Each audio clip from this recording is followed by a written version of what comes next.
كانت is she was. كانت.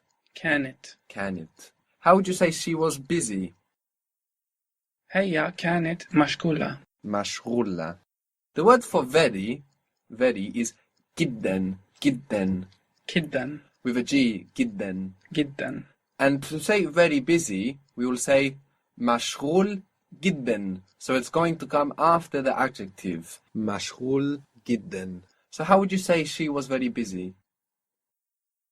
هي كانت مشغولة جدا. Very good. هي كانت مشغولة جدا. And I want to mention, just in case anyone's feeling an uncomfortable twitch from جدا, because it sounds kind of like جديد, which was the word that we saw, which meant new. No, it's different. جدا, very. جديد, new. So when you get similar words, actually, that might confuse you, that sound a little bit similar, in Arabic, actually, you can just check what are the roots to differentiate them. So for جدا, we have g, d, n, and for جديد, we have g, d, d. You can also look at the pattern. These two words have different patterns now. You have جديد with the long vowel and the stress on the end, and then جدا with the stress on the beginning. So they are actually two different patterns as well. In Turkish, جدا is seriously. Well, actually, this is where it also comes from in Arabic. I mean, these are the roots for seriousness. So it's literally more like seriously busy than very busy. And it's interesting that we also do that in English, no? You can say in English seriously busy to mean very busy. Nothing to do with being serious. So languages sometimes share things through contact, and other times languages share things just because we all have human brains dealing with language in essentially the same way, no? So you find random connections like this. That in Arabic, actually, for very, you are saying seriously, and that's also a possibility in English too. Tired is تعبان. So how would you say I'm very tired? أنا تعبان جدا. Good. أنا تعبان جدا. I was very tired. أنا كنت تعبان جدا. Good. أنا كنت تعبان جدا. Or slowly, أنا كنت تعبان جدا without the helping vowel. Very good. The word for Egypt in Egyptian is مصر. So we mentioned that we have two T's. We have tu and to. A T that comes with the tongue closer to the teeth, tu, and then one with the tongue further back towards the back of the mouth, to. And we have the same with S. We have so and so. And actually we do in English as well. In English, we just don't think about it this way because we write one S. But if you look at the words think and saw, and you observe the difference of your tongue, when you say think, you see the tongue is kind of going towards the teeth, right? At the front of the mouth, sink. And then when you say saw, where does your tongue go? Saw. It's towards the back. You can feel it going back. So these sound differences, they already exist in English. We just don't write them.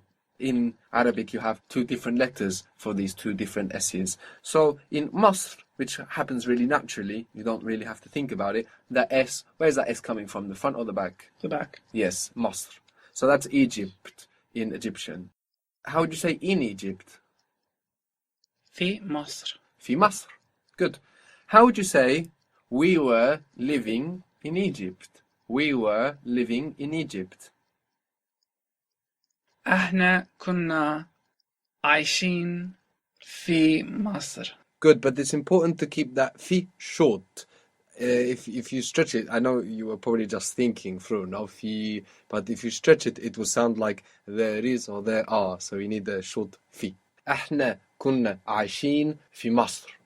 There is a sound in Arabic, which is the qaf, the letter qaf. It's a q that comes from far back in the throat. Now, in Egypt, we mentioned that they like to ignore this sound. It's kind of hard sound to make. No, you have to really pull everything back to produce this sound. So instead of doing all of that, what Egyptian or Cairene Arabic does is just turn this q into a hamza, which is the letter we said there is a pause, like we have in Cockney English, water, little. Now the word Masr can be used to mean Egypt, or it can be used to mean Cairo, which can get kind of confusing, no? If I tell you, for example, في مصر, actually you really don't know if I mean in Egypt or in Cairo, because the word Masr is also used to mean Cairo. But there is a word for Cairo, which is Qahira. Qahira. Qahira.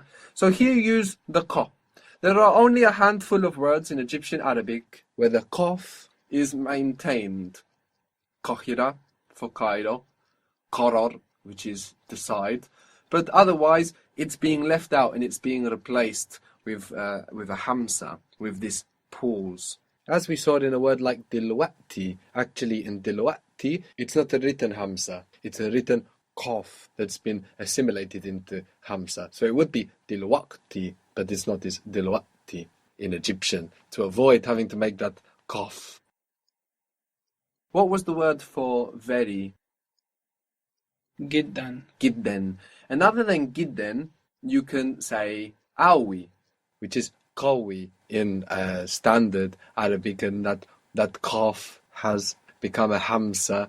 So we have awi for very, which really means strong. And this is interesting because if you look at Spanish, and of course Spanish and Arabic shared 800 years, so they don't just share vocabulary, they share a lot of ideas and the way of saying certain things.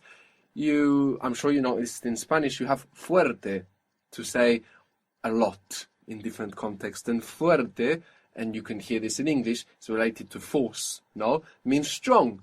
So even in Spanish, you are using this word strong to mean very a lot.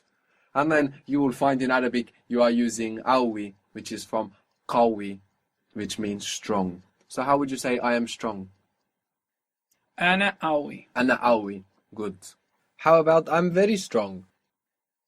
أنا قوي. قوي. Yes, it could be, no? Ana awi awi or ana awi gidden to avoid that situation.